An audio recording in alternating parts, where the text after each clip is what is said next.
Y ahora ha llegado el momento de escuchar el discurso final de esta asamblea. ¿Por qué podemos confiar por completo en Jehová? ¿Cómo demostramos que confiamos en Él cuando pasamos por pruebas? Prestemos nuevamente atención al hermano Oscar Cisano, que dará el discurso Presuma de Jehová. Hasta ahora, todo el día, venimos hablando de cómo no avergonzarnos de las buenas noticias y cómo actuar y proceder. Pero ahora vamos a hablar un poquito acerca de cómo enorgullecernos de la buena manera, con buen corazón. Cómo enorgullecernos de Jehová o cómo presumir de Jehová. Y hoy dijimos que muchas veces las personas presumen, por ejemplo, se sienten orgullosos a veces de sus logros personales, o de lo que ha hecho su hijo, o de lo que ha logrado su ciudad, su provincia. Hay orgullos que son sanos, otros que no son sanos, pero todo depende de qué están basados. ¿Están basados en realidades o están basados en equivocaciones o falsedades? ¿De qué hablamos? Por ejemplo, miren, en 1903 fue el primer vuelo motorizado del planeta. Había dos hermanos, los hermanos Wright, Orville y Wilbur, que habían diseñado un avión y que estaban listos para hacer el primer vuelo de la historia. Ahora, muchas personas creían que eso era imposible y se burlaban. Por ejemplo, le habían puesto un mote, los vecinos y los amigos de ellos le habían puesto los locos de Ohio. Un diario de la zona les puso el sueño de un loco. Otros decían, no puede volar porque es más pesado que el aire. Y otros los descalificaban a ellos diciendo, no tienen educación formal porque no tenían experiencia en ingeniería y en física. Pero como todos sabemos, finalmente ellos el 17 de diciembre de 1903 hicieron que el primer avión volara. Y pensemos, nosotros acá cerca de Ezeiza, cada vez que escuchamos los aviones o los vemos, o usted, si usted voló, sabe cuánto ha avanzado la ciencia en esa línea, ¿no es cierto?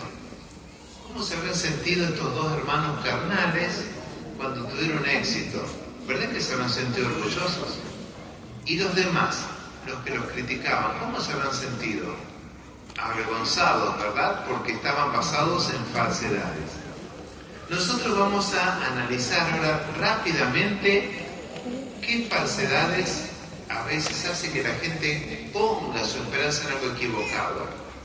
Después vamos a ver qué verdades tenemos nosotros para enorgullecernos de Jehová.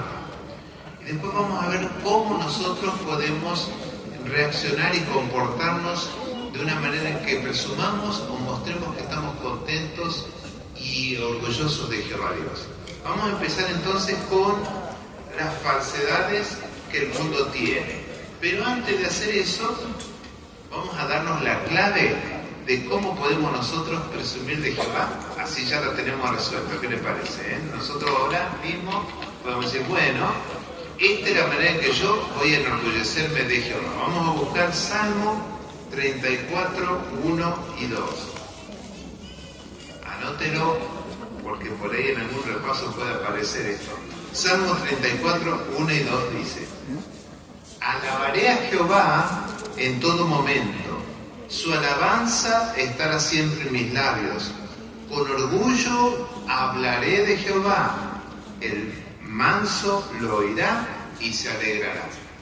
Fíjense que dice que alabar a Jehová es una manera de hacerlo de esta manera con orgullo sano, y también hablar de Él. O sea, alabar a Jehová y hablar de Jehová. Vamos a ver un poquito eso con cuidado. ¿Por qué? Porque estas palabras las dijo el rey David, que confiaba mucho en Jehová, y él sabía que es imposible que alguien que confíe en Jehová quede avergonzado. Eso lo dice el Salmo 25, 1 al 3. Imposible que alguien que confíe en Jehová quede avergonzado. Así que no hay mayor honor que servirlo a Él, y nosotros podemos diferenciarnos de las personas que a lo mejor ponen sus metas en cosas que son ficciones. Así que bueno, vamos a las ficciones, vamos a ver dos nada más. De ustedes después en casa o con los chicos pueden pensar en muchas más, pero así aprendemos en cómo identificar estas falsas confianzas. La primera es la seguridad económica, eso es lo que necesitamos. Y bueno, quizás este mismo tema se da en todo el mundo, ¿verdad? Pero nosotros acá en Argentina sí que somos expertos en saber, a lo mejor no hay que insistir mucho en eso, que la seguridad económica no te garantiza nada, porque sabemos lo inestable que ha sido todo en nuestro país. Y los pocos tiempos que hemos tenido alguna estabilidad, y sabemos lo que puede pasar en poco tiempo. Por ejemplo, cosas que se escapan de los gobernantes, o que se pueden escapar de nosotros cuando pensamos en el futuro de nuestros hijos, o yo mismo cuando busco qué es lo que quiero hacer para estar tranquilo. Los desastres naturales. ¿Quién puede ayudarnos a decir estamos totalmente impermeables de lo que nos pueda pasar en un desastre natural? Una inundación, un terremoto, un incendio, u otras cosas no tan naturales como las guerras civiles o las guerras entre países, ¿no? Pueden terminar por nuestra situación de tranquilidad.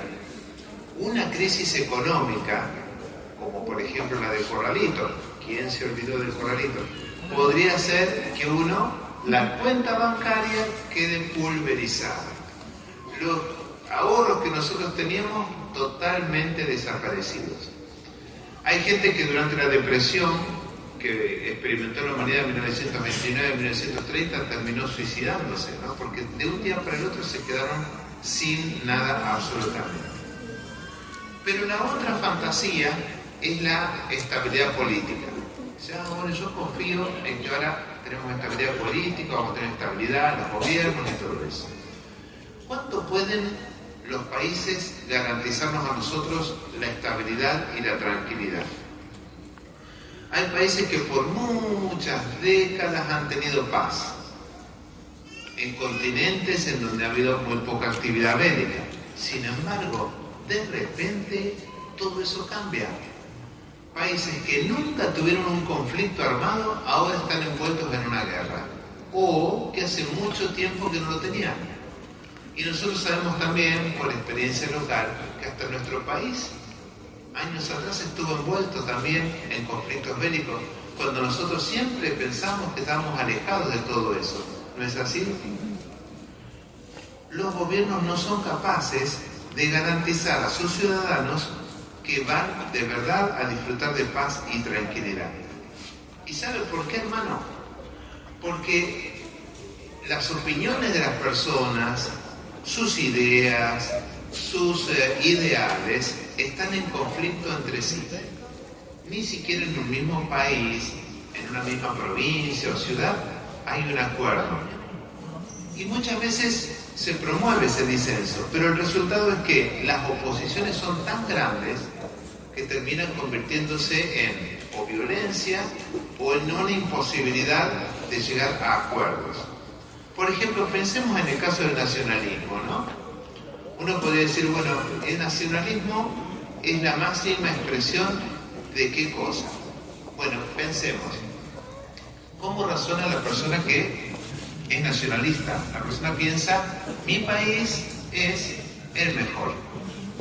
Bueno, vamos a llevar ese mismo principio a las provincias. ¿De qué provincia es usted? Bueno, si usted aplica ese mismo principio, diría, bueno, de todas las provincias, ¿cuál es la mejor? La mía.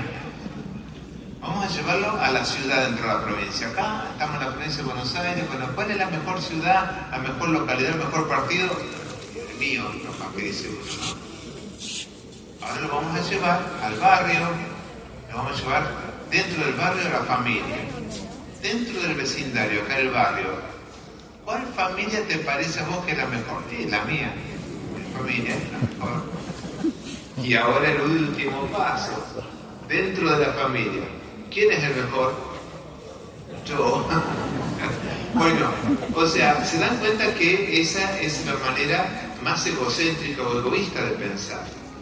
Y a veces las personas no se dan cuenta porque cortan esa cadena en el medio. Dicen, sí, mi país es mejor, mi provincia es mejor, pero bueno, ya, no, mi familia no, el vecindario o la comunidad. Tratan de cortarlo porque se dan cuenta de que lleva al egoísmo, ¿verdad? Ahora, quienes confían en la situación económica, en su estudio académico, en su carrera, en su trabajo, en la cuenta bancaria, en lo que sea, y dice, bueno, yo quiero tener esta tranquilidad para cuando sea mayor y ya me quedo tranquilo. Ellos van a sufrir una desilusión por la situación mundial inestable. Y el que confía también en estabilidad política también va a sufrir eso, porque tarde o temprano va a llegar al Magedón y todo esto se va a terminar. Y ahí todo el mundo se va a dar cuenta que eran fantasías. Por eso, todas esas irrealidades, podemos decir, o falacias o falsedades, hacen que la gente se enorgullezca de cosas que no son realmente estables. Y por el contrario, ridiculicen o ven como absurdas las cosas que sí son reales. Y ahora vamos a hablar de eso. Vamos a hablar de 4 cosas que hacen que uno se enorgullezca de Jehová y que Jehová te presenta como realidades. Vamos a verla de a uno. La primera, Jehová mismo es una realidad. Él es real y existe. Claro, las personas que no creen en Dios cuestionan eso y van a decir, no, justamente eso es una fantasía, Dios no existe. Pero veamos cómo proceden incluso las personas que se apoyan prácticamente solo en la ciencia o en su razonamiento. Cuando ellos tienen que desarrollar sus tecnologías y hay concursos de robótica, los robots humanoides, ¿qué tratan de imitar? Tratan de imitar la mano del ser humano, tratan de imitar a las personas, algunos hasta los animales. Mira, el robot, un perro, ¿no es cierto? Y uno ve cómo se mueven, y a veces un movimiento superador, que comparado con el ser humano es una torpeza, pero uno se asombra y dice, qué maravilla lo que la tecnología puede hacer. A veces lo empujan al robot para que se caiga y se vuelve a parar, ¿no es cierto? Pero todo eso muestra que el modelo original realmente es valorado por ellos y que trata de ser imitado. De hecho, pensemos en los aparatos, dijimos los aviones, ¿no es cierto? El avión tiene trompa, tiene alas, tiene cola, le faltarían patitas, tiene ruedas, ¿no es cierto? Pero prácticamente mucho sigue del pájaro, hasta en los formatos de las alas y demás. La biomimética se especializa en eso. Y como nosotros sabemos, el hecho de que la humanidad la ciencia basa en leyes universales y en otros principios físicos, sus avances muestra que el gran diseñador es quien debe recibir en realidad todo el mérito. Pensemos en otra cosa, pensemos en las profecías. Porque si seguimos hablando del tema biológico, uno dice, ¿no? ¿Cuántas cosas ilógicas? ¿Cómo puede ser que el cerebro humano solamente sea usado en un pequeño porcentaje, 1% durante los 80 años de vida? Y uno le estaría poniendo el motor de un avión o una cortadora de césped, ¿verdad? ¿Por qué tenemos un cerebro tan desarrollado si no lo podemos usar? Bueno, muchas de esas cosas que hablan de la vida eterna y del Creador. Pero pensemos en las profecías. Una vez un profesor de facultad se burló porque alguien dijo, bueno, ¿y usted cree en las profecías? Y él se rió de eso. Y siempre nosotros usamos profecías conectadas con países, con las ciudades, decimos, mire Babilonia, mire Nínive, Tiro, ¿no? Muchas de esas utilizamos para mostrar de que las profecías se cumplieron cuando todavía había copias de la Biblia en existencia. Si Babilonia desapareció, no tenemos los originales de Isaías que predecía eso, pero sí tenemos copias de los rollos del Mar Muerto de la época en que Babilonia todavía existía. Conclusión, no se escribió después que pase, se escribió antes, ¿no? Como profecías. Pero muy impactante es las profecías que tienen que ver con Jesús. Y a mí siempre me gustaban más las de las ciudades y las de los países. Y las de Jesús las conocía, pero las tenía un poco estudiadas. Así que un día, predicando en una localidad donde había muchas personas de origen hebreo, se llama Moisés Ville, la localidad, me encontré un señor que se llamaba Fritz. Y Fritz era un hombre muy amable. Vieron que muchas personas son muy estudiosas, personas muy educadas, lectores, muy respetuosos. Inmediatamente nos hizo pasar a la casa, lo empezamos a visitar, muchas veces nos mostraba fotos de sobrinitos de él que habían muerto en el Holocausto, y mostró su respeto por los testigos de Jehová, porque había una señora alemana que los visitaba a la familia en los años 30. Y si yo recuerdo que esa señora era la única alemana que venía a visitarnos a nosotros, que éramos una familia judía. Y ella nos dejó una Biblia que no la puedo encontrar. A mí me parece que esa señora era de la religión de ustedes, decía él, ¿no?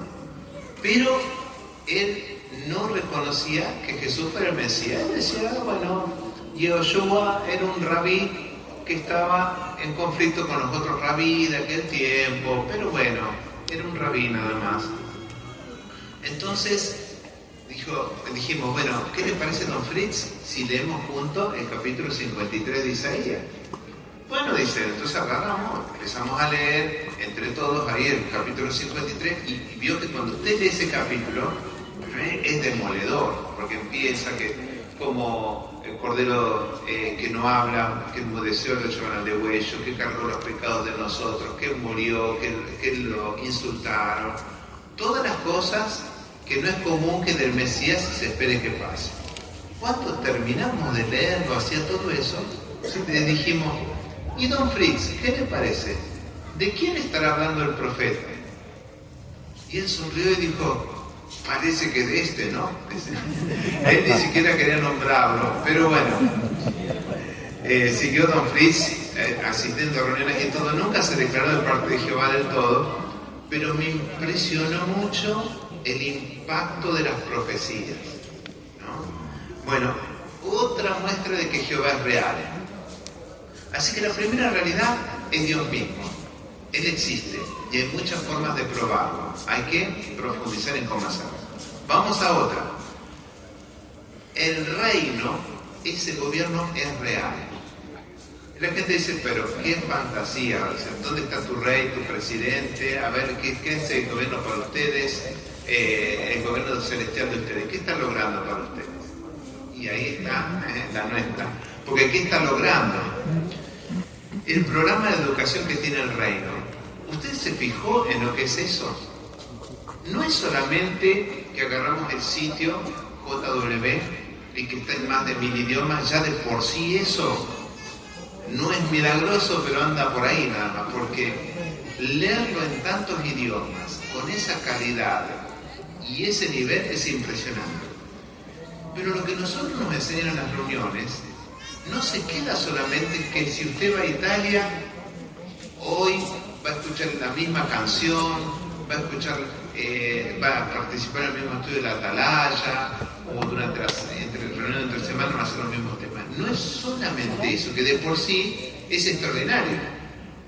Porque quizás en otra religión usted va a escuchar algo que se dice en un templo local, pero si usted se va a Sudáfrica, ¿quién le garantiza que va a escuchar la misma idea? ¿No es cierto? Ahora, no solamente es eso, es que la gente que va a esas reuniones, nuestros hermanos, piensan exactamente como usted y se comportan como usted. Ayer hablábamos con uno de los hermanos acá del circuito que nos traía acá y él decía, cuando me tocó ir de campaña a Salta, nos encontramos con que una hermana nos dio alojamiento. Ni nos conocía la hermana. Pero bueno, yo llegué y la llamé y dije, hermana, mire, estamos llegando. Entonces ella dejó el trabajo, vino rápido. Ah, mire, sí, acá tiene la llave, ustedes entren. Ahí está, fíjense, está la heladera, está la cocina, ustedes métanse y elijan cuál es el dormitorio y todo, y se fue. Éramos total extraños, dice él.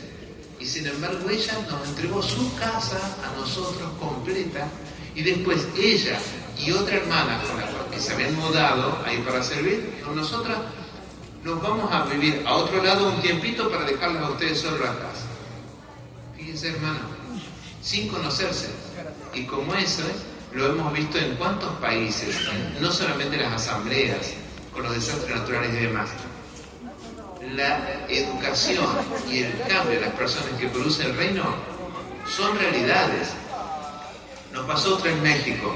Estamos con un proyecto ahí y había una propiedad muy importante que adquirir. Los empresarios que eran dueños de la propiedad, que la organización estaba interesada, hicieron una comida y dijeron, vamos a hablar de esto en la comida. Entonces hubo que ir a la comida y ellos dijeron, bueno, hablaban de las cosas. Y uno de ellos dice, vos sabés que no decía vos porque eran mexicanos, tú decías, pero bueno, no importa, a mí me sale vos. ¿Sabés que ellos, los testigos de Jehová, le dice el otro, son increíbles, porque son de un montón de países diferentes, trabajan juntos como si fuera un solo equipo, y hay que ver cómo se llevan de bien y cómo se ayudan. Para mí, eso es un milagro. Entonces el otro hombre dice, no, qué milagro, dice. Se habrán dado cuenta que el trabajo en equipo es bueno, y bueno, como todo empresario, hacen eso para que les salga bien las cosas, ¿no? Entonces nosotros le dijimos, ¿sabe una cosa, Señor? Miren, en Israel, nuestros compañeros, que son palestinos y que son judíos, se reúnen juntos, trabajan juntos, se llevan bien, se ayudan y se dan refugio entre ellos. ¿Usted cree que eso es simplemente cultural? Y el hombre hizo una pausa y dijo, bueno, justo eso, creo que no. Pero bueno, se dan cuenta, hermanos, que hay realidades que ellos no se dan cuenta. Nosotros lo damos por sentado por lo acostumbrados que estamos. Nos parece lo más natural, pero es rarísimo, es muy raro. Una más le voy a contar. La ayuda, bueno, hoy todo, me han dicho que le mande saludos a Leo, lo voy a hacer, no se preocupen. Lo que ellos hicieron en Filipinas es muy conmovedor, como lo que se hizo acá, pero toda esta labor de socorro te muestra que nuestro gobierno no es insensible, se preocupa por cada uno de nosotros, cómo sufrimos y cómo nos ayuda. Pero acá la Asociación de los Testigos de Jehová en Argentina hace lo mismo, solo que no andamos haciendo autobombo para que todo el mundo lo sepa, en verdad, pero eso se hace muchísimo. Y para el año 2000, cuando estaba el corralito, el gobierno congela todas las cuentas bancarias y congeló también las cuentas bancarias acá de la asociación. Cero, no había nada, ni para los veterinistas ni para las publicaciones, no se podía mover absolutamente nada. Así que toda la gente y la organización también interpuso amparos, ¿no? Amparos porque era inconstitucional la forma en que se hacía, o sea, si se necesitaba parte lo podía hacer, pero no a ese nivel congelador, ¿no? Bueno, y un argumento principal que habían puesto nuestras hermanas abogadas, que llevaban el tema, era que la organización se encargaba de ayuda humanitaria y que todo eso se cortaba. Específicamente el caso de 50 familias que en ese momento se les estaba dando de comer, alimento. Cuando se ordena la audiencia, las hermanas van a la cita con la jueza. Y la jueza firme dice, no, que si le hacemos la excepción a uno, tenemos que hacerle a todos, y que esto y que el otro, y que el sistema económico se va a caer si le damos. Entonces, una de las hermanas abogadas le dice, mire, yo entiendo lo que usted me dice, pero lo que nosotros vamos a tener que hacer es traer a las 50 familias mañana, sentarla acá enfrente de su despacho y usted le va a dar de comer. Fue muy gracioso porque escuchar eso nunca lo hubiera esperado, pero fue eso lo que conmovió a la jueza y ella meditó a que se desbloqueen las cuentas para poder seguir funcionando, ¿no? Ahora, díganme si no es real lo que hace el reino de Dios por las personas, ¿no? Tercera realidad, los ángeles. Oh, no, eso sí que no es real. Lo primero que le van a decir, ¿no? Si hay una fantasía, es la de los ángeles, le pueden decir. Bueno, nosotros sabemos que eso no es así. Usted va a leer la Biblia y se va a encontrar con que los ángeles están apareciendo en todos los relatos, en muchos de los relatos bíblicos. Ahora, muchas veces vemos la intervención angelical cómo colaboran directamente en la predicación de la buena nueva. Piensen esto, hermano. ¿Cuántos testigos de Jehová somos en el mundo? Y 9 millones, más o menos, 9 millones. Ok, ¿y cuántas personas hay en el mundo? casi 8.000 millones. Casi, vamos a redondearlo, supongamos que vamos a hacer lo más difícil, que hay 9.000 millones de personas. Un testigo de Jehová cada 1.000 personas. Uno cada 1.000. Si a usted lo hubieran tenido que elegir, uno entre 1.000, lo hubieran elegido el intendente, el gobernador, el presidente, el rector de la universidad, ¿lo hubieran elegido usted uno entre 1.000 para algo? No se pone a pensar. Ahora, Jehová nos fue buscando a todos los que estamos acá hoy, uno por uno. Distintos somos, distintos antecedentes, distintas formas de pensar, pero nos trajo y nos sentó acá. Sí, pues vinimos porque quisimos, pero Él nos atrajo también. Uno en 1.000. ¿Cree usted que los ángeles no han tenido que ver nada en que a usted lo encuentre? En países en donde a lo mejor hay 85 millones de habitantes y hay 5.000 testigos de Jehová, ¿cree usted que los ángeles no participan en ayudarnos a encontrar esos diamantes que están escondidos en la multitud? Yo vi un caso durante la pandemia, cuando estábamos llamando por teléfono, ¿se acuerdan? Al azar, aleatoriamente. Una hermana llama por teléfono a un celular que estaba en Santiago del Estero. La hermana le empieza a hablar y la señora le contesta y le dice: ¿sabe una cosa? Mi hijo murió de COVID hace poco y yo ya no le encuentro propósito a la vida, así que ahora estaba a punto de suicidarme y justo usted me llama y me hace cambiar de opinión. Y siguió la conversación y bueno, uno se pregunta, sí, uno puede decir es casualidad, pero tantas casualidades por todos lados continuamente, alguien que hace una oración y en el momento o el mismo día lo llaman los testigos de Jehová. Bueno, para que veamos, y sí podemos dar testimonio de que como grupo los ángeles se encargan de que salgamos adelante, ¿verdad? La cuarta realidad, la vida eterna es real. Otra cosa que la gente te dice, eso sí que es irreal, los ángeles aquí, bueno, te lo puedo aceptar, pero la vida eterna no. Están a ese punto que, cosa notable, puede ser que se acepte que un árbol, como por ejemplo los arrayanes en Bariloche, ¿no?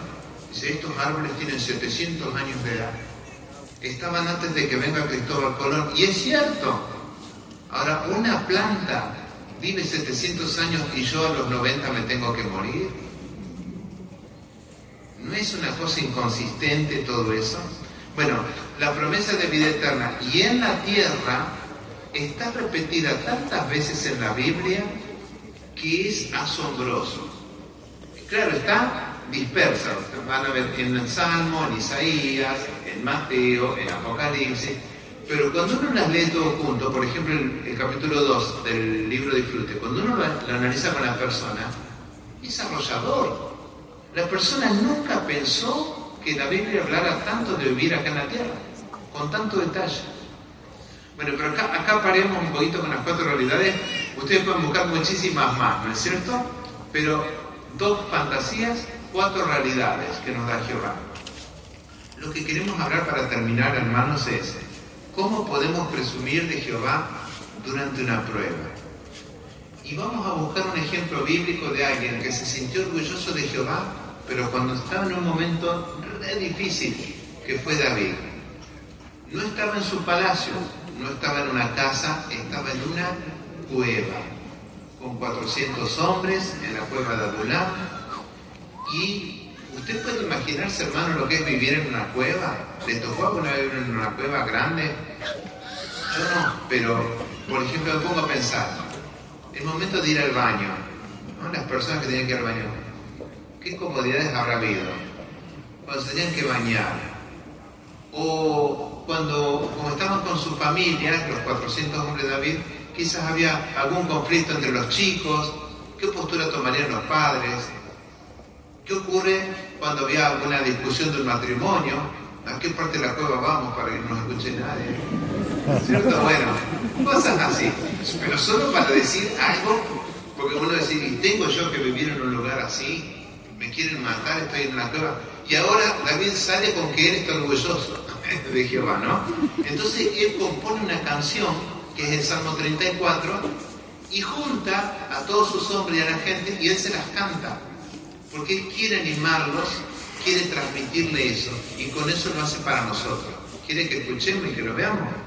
Vamos a buscar el Salmo 34, vamos a leer el sobrescrito primero. Dice, de David, cuando fingió haber perdido el juicio ante Abimelech y expulsado por este, se fue. Ahora vamos a leer el versículo que leímos. ¿Se acuerdan que yo dije, miren, anótenlo, porque capaz que en algún repaso se lo pregunten? Versículo 1 al 3 dice, alabaré a Jehová en todo momento, su alabanza estará siempre en mis labios. Con orgullo hablaré de Jehová, el manso lo oirá, se alegrará. Engrandezcan a Jehová conmigo, ensalcemos juntos su nombre. Bueno, con todo esto que hablamos recién, nos podemos asombrar de estas palabras y quizás lo que habrán pensado los soldados de David, ¿no? En las condiciones que ellos estaban todos ahí juntitos, escuchando a su general, a David, diciéndole, muchachos, tenemos que estar orgullosos de quiénes somos, de quién nos trajo acá, de dónde estamos, vamos a alabar a Jehová y vamos a alegrarnos por eso. Vamos a ver cómo puede ser eso. Bueno, en ese caso, nosotros pensemos, mientras vamos a ir analizando esa canción, nuestra situación personal, la que te toca vivir, que puede ser más de una simultánea, ¿no? Pero pensá en eso. ¿Cómo se preocupa Jehová por vos o por la situación tuya o de tu familia que estás atravesando? Por ejemplo, lo primero que se le vino a la mente a la gente de David habrá sido las preocupaciones del día. Pero si acá tenemos que ver qué vamos a comer. La otra vez por Naval se nos armó un problema porque, claro, en una cueva no era fácil para ellos trabajar, ¿verdad? ¿Qué le damos a los chicos, a las esposas? Bueno, él, pensando en todo eso, preparó el versículo 4 y 5 por inspiración de Jehová. Vamos a leer. El 4 y el 5 dice, consulté a Jehová y él me contestó. Me libró de todos mis temores. Los que recurrieron a él se pusieron radiantes. Su rostro nunca se sonroja de vergüenza. Y es cierto, porque David podría haber parado la canción y decirle, bueno, a ver muchachos, ¿qué día les faltó a ustedes lo que necesitaban? Al final, no tuvimos lo que teníamos. Sí, a lo mejor tenemos fideo todos los días, pero tenemos de comer, por ejemplo, ¿no? Él está pendiente, Jehová está pendiente de nuestras necesidades del día. La ropa, la comida, el remedio, la casa, lo que nosotros necesitamos. Jehová no lo ve como de poca importancia. Él no dice, yo soy del Rey del Universo y estoy ocupado con grandes cosas, no puedo ver el tema doméstico tuyo. Para nada. Él sí lo hace. No sé si los demás líderes mundiales lo hacen, pero él sí lo hace. Pensemos en otra. ¿Qué pasa con la situación que vivían ellos? La guerra.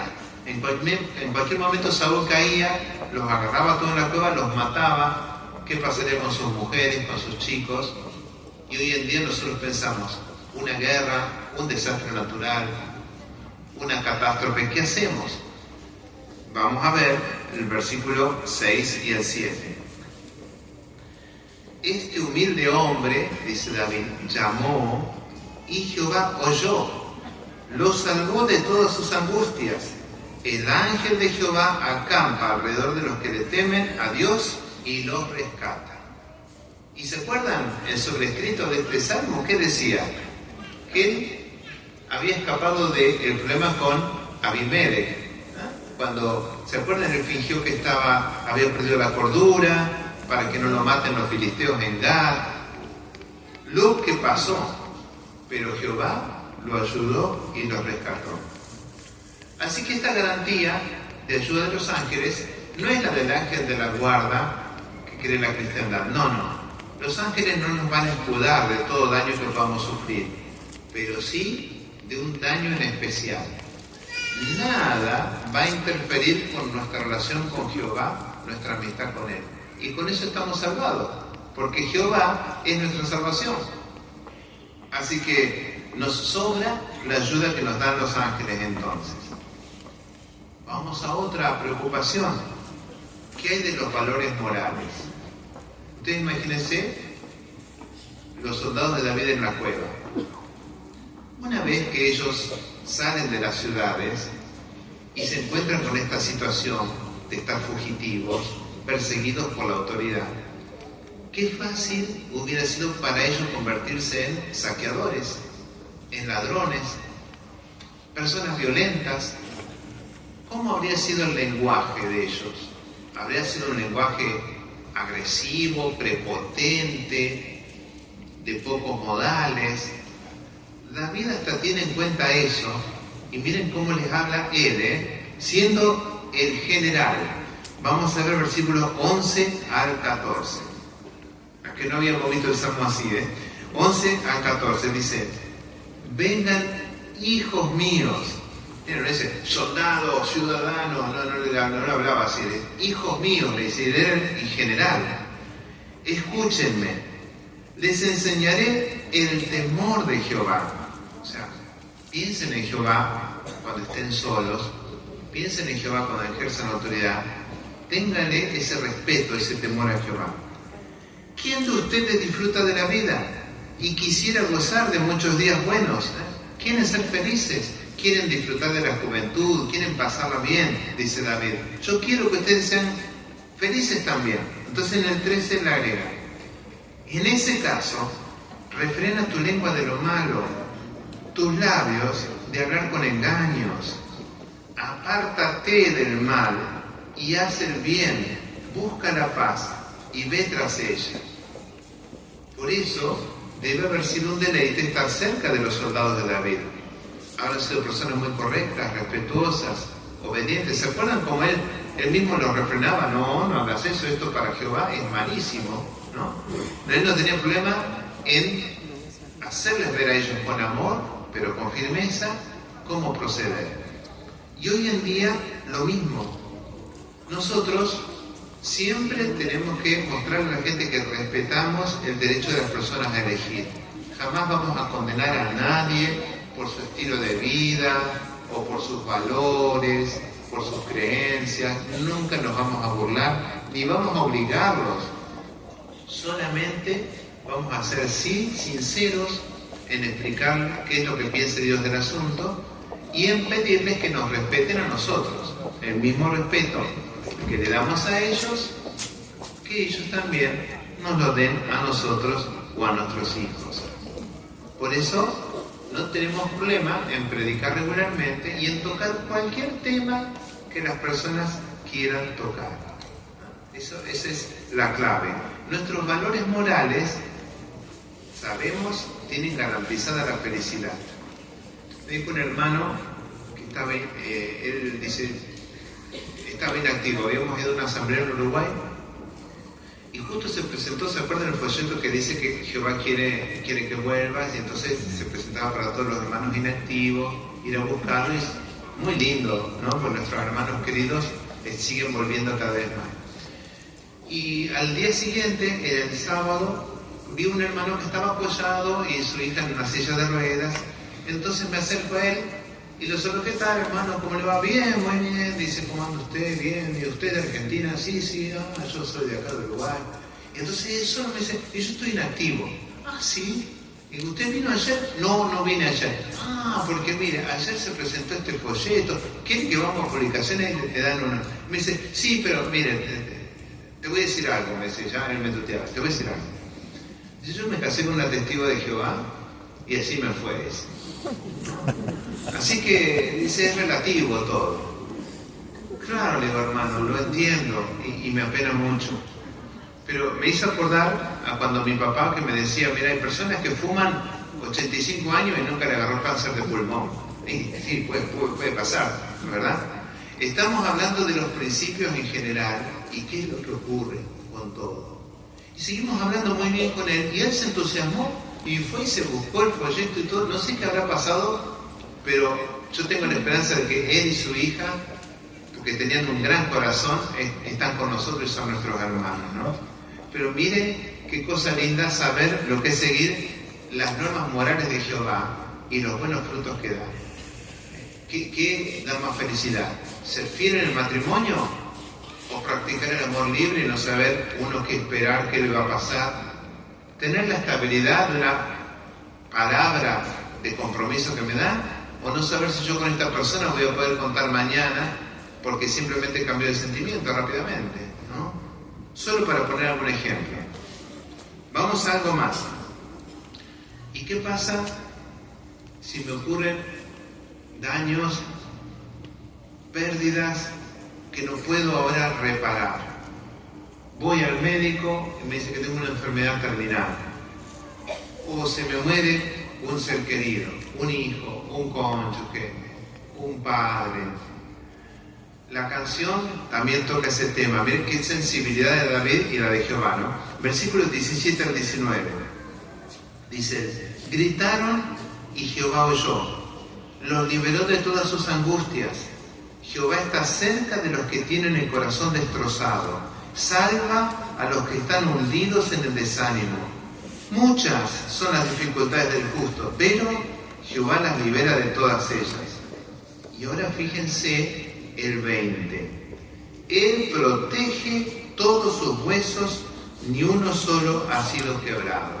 Él habla del justo. Cuando usted lee el versículo 20, ¿en quién piensa enseguida? Ningún hueso ha sido quebrado. Y en Jesús. Y es cierto, porque justamente al Mesías no se le quebrantó ningún hueso. Pero ¿qué se quería mostrar con eso? Que Jesús, aunque lo iban a matar, al tercer día iba a resucitar. En ese sentido, tampoco ninguno de sus huesos fueron quebrados. Ningún daño que él experimentó iba a ser permanente. Ahora, cuando uno lee acá la canción de David, se da cuenta que, si bien es mesiánica y aplica a Jesús en primer lugar, también aplica a todos los justos. Eso quiere decir que si nosotros seguimos a Jehová con nuestro corazón, a pesar de nuestros errores, y si sufrimos un daño, ningún daño que suframos nosotros ahora va a ser permanente. Todos van a tener reparación, incluida la muerte misma. ¡Wow! ¡Qué canción esta!, ¿verdad? Entonces, ahora uno piensa, ¿cómo no voy a sentirme orgulloso de Jehová? Y es más, ¿cómo no voy a hacer todo esto que dijo David para demostrar que estoy orgulloso de Jehová? Es como alguien dijo acá en la asamblea, quizás alguien piense que los testigos de Jehová no tenemos problemas, de lo contentos que parece que estamos. No, pero sí tenemos muchos problemas. Tenemos los mismos problemas que tiene la gente y a veces tenemos añadidos por ser testigos de Jehová. Pero todavía somos felices por eso. Y para terminar, vamos a hablar de alguien que estaba tan orgullosa de Jehová que dio un testimonio a un jefe militar importante, que fue la niñita israelita. ¿Se acuerdan que había sido cautiva, que la habían llevado a Siria? Y ella tenía su amo, que estaba leproso, que era Naamán. Vamos a leer solamente los versículos 1 al 4 de Segundo de Reyes 5. Entonces, Segundo de Reyes, capítulo 5, versículo 1 al 4. A ver, dice: Naamán, jefe del ejército del rey de Siria, no era cualquiera, era el teniente general. Era un hombre importante y respetado por su señor. O sea, el rey de Siria le tenía tremendo respeto a Naamán, porque por medio de él Jehová le había dado la victoria a Siria. Claro, acá no quería decir que Jehová le había dado la victoria a Siria sobre Israel, y por eso le habían secuestrado a la nenita, que la habían llevado de los padres. Lo que se refería era que muy posiblemente Siria era un estado que estaba en el medio entre la potencia mundial Asiria y la nación de Israel. Así que quizás por muchos años, mientras Jehová le estaba dando oportunidad al reino de Judá, al reino de Israel, para que ellos se recompongan y haya un pueblo para el Mesías, quizás él usó a Siria para frenar, ¿verdad?, a los asirios y otras potencias, para que no pasaran adelante y aplastaran a Israel. Entonces, de una manera indirecta, Jehová podía haber usado a Naamán para darle la victoria a Siria y ahí ayudar a Israel. Dice, era un guerrero poderoso, aunque tenía lepra. Ahora bien, en uno de sus ataques a la tierra de Israel, los sirios se llevaron prisionera a una niña, que se convirtió en sierva de la esposa de Naamán. A ver, ¿cuántos años puede haber tenido? ¿8? ¿12? Imagínense una nenita así, que se la lleven, ¿cómo se habrán sentido los padres? A otro país, habrá habido hombres en esa casa, habrá corrido peligro ella, de que se aprovechen de ella, cómo la habrían tratado, la habrían pegado, porque era esclava, no sabemos, todo eso, la familia, y ella misma pudo haber pensado. Pero en vez de estar metida en esa angustia, en ese problema, y por la educación que recibieron los padres, miren lo que pasó, dice. Ella le dijo a su ama, ojalá mi señor fuera a ver al profeta en Samaria, él lo curaría la lepra. ¿Creen ustedes que tuvo que ser valiente ella en decir eso? Le salió del corazón, ¿no? ¿Qué tal si el ama le hubiera contestado, ah, sí, y si es tan poderoso, ¿por qué no evitó que a vos te traigan acá a mi casa? No, pero a ella no se le cruzó eso por la mente. ¿Por qué no se le cruzó? Porque ella sabía positivo y quizás hubiera visto las cosas que el profeta de Jehová podía hacer. Ella tenía plena fe y la tenía totalmente clara. Y quizás nunca vio que el profeta haya curado a alguien de lepra. Pero ella sabía que para Jehová eso no era nada. Y se lo dijo. Y con tal convicción que le creyó el ama, pero ¿quién más le creyó? Dice el versículo 4. Así que él, Naamán, se presentó ante su señor, ante el rey de Siria, y le contó lo que la niña de Israel había dicho. Y la Biblia dice que el rey de Siria agarró, dice, vamos a escribir una carta, yo le voy a escribir al rey de Israel para recomendarte y que él te haga hablar con el profeta ahí en Samaria o en donde esté. Imagínense, por lo que dijo esta nena, lo que logró ella, y cómo sabemos nosotros el resultado, ¿no es cierto? Que Naamán se curó de la lepra y terminó él enorgulleciéndose de Jehová. Dijo, ahora sé que no hay otro Dios más que en Israel, y que ese Jehová.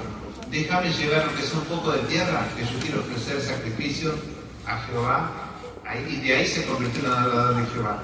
Todo lo que hizo ella, porque estaba orgullosa de su Dios por la manera en que habló. ¿Cómo no vamos a hacer nosotros lo mismo cuando estemos enfermos, internados, mal, o en medio de la angustia, que la gente vea que estamos pasando penurias económicas? Nuestra fe en Jehová y nuestra forma de hablar y de confiar les puede transmitir a ellos la misma esperanza que nosotros tenemos. Y ver cumplido el último texto que vamos a ver, que es 1 Corintios 1:31. Es Pablo, Miren que abrimos la asamblea con Pablo y vamos a terminar con Pablo. Marcos 1, perdón, Marcos, te digo Marcos. 1 Corintios 1:31 dice, para que ocurra tal como está escrito, el que presume, que presuma de Jehová. Así que Pablo, en la situación en que estaba, en medio de gente que lo despreciaba, dijo, nosotros vamos a presumir de Jehová, nos vamos a enorgullecer de él. Por eso ahora estamos listos para contestar la última pregunta de la asamblea. La pregunta de repaso dice, ¿qué podemos hacer para presumir de Jehová? ¿Usted sabe? ¿Se anima a decirme qué podemos hacer para presumir de Jehová así cortito? Muy bien. Lo vamos a leer. Dice, Salmo 34, 1 y 2 y 1 Corintios 1:31 dice, alabamos a Jehová porque Él nos apoya y nos guía. Y les hablamos con orgullo de Él a los demás. A ver, es fuerte Salmo 34, 1 y 2 y 1 Corintios 1:31, alabamos a Jehová porque Él nos apoya y nos guía. ¿Vio? Cuando nosotros comentamos en la reunión y hablamos con entusiasmo y con convicción de lo que creemos, cuando damos un tema en la reunión de entre semana, cuando nos expresamos de qué es lo que sentimos por Jehová. Cuando lloramos a Él, cuando lloramos en público, se nota que lo alabamos a Él. Y cuando estamos con los hermanos, por ejemplo, tomando mate o caminando, decimos, ¿viste lo último que no? La verdad que Jehová no te falla. Qué maravilla lo que vimos en la asamblea, lo que se hizo ahora. Uno está hablando bien de Jehová, lo está alabando. Es porque nos sentimos orgullosos de Él. Y dice, y, sigan anotando, les hablamos con orgullo de Él a los demás. Ahora salimos a predicar y le contamos a la gente, porque queremos que ellos conozcan también a Jehová. No queremos que este amo de casa siga sufriendo como está sufriendo, porque nadie le enseña lo que la Biblia dice, porque él va a su religión y no consigue consuelo, porque le han dicho cosas equivocadas de Dios y eso lo pone mal a él con Jehová, porque está pasando por una situación y no sabe qué decisión tomar. Y que la Biblia no solamente te habla de la esperanza futura, sino lo que puedes hacer hoy para ahorrarte sufrimiento y para ser feliz. Todo eso podemos hacer. Y ahora que hablamos del orgullo y todo eso que dijimos que los hermanos Wright, ¿se acuerdan? Los aviadores se sintieron orgullosos de lo que habían hecho. ¿Sabe cuánto duró el primer vuelo? 12 segundos. ¿Sabe cuánto voló el primer avión? 36 metros. Se queda acá adentro casi del auditorio un poco más. Pero ellos se sintieron así de contentos. Con eso, poquito, podemos decir. Y nosotros, que tenemos la amistad con la persona más buena y más poderosa del universo, que es Jehová, que tenemos por delante la vida eterna y todas las cosas que Él nos promete, que tenemos esta hermandad, que son los mejores amigos que podemos tener, y que tenemos esta caricia del alma, que son las cosas espirituales, las enseñanzas que nosotros estamos aprendiendo. ¿Cómo nos vamos a estar orgullosos? ¿Cómo podemos avergonzarnos de esas cosas? Claro que no. Con mucha humildad y con respeto vamos a seguir defendiéndola. Pero recordemos esto: amamos a Jehová y amamos sus verdades. Por eso presumimos de Jehová y nunca, nunca, nunca nos avergonzaremos de las buenas noticias.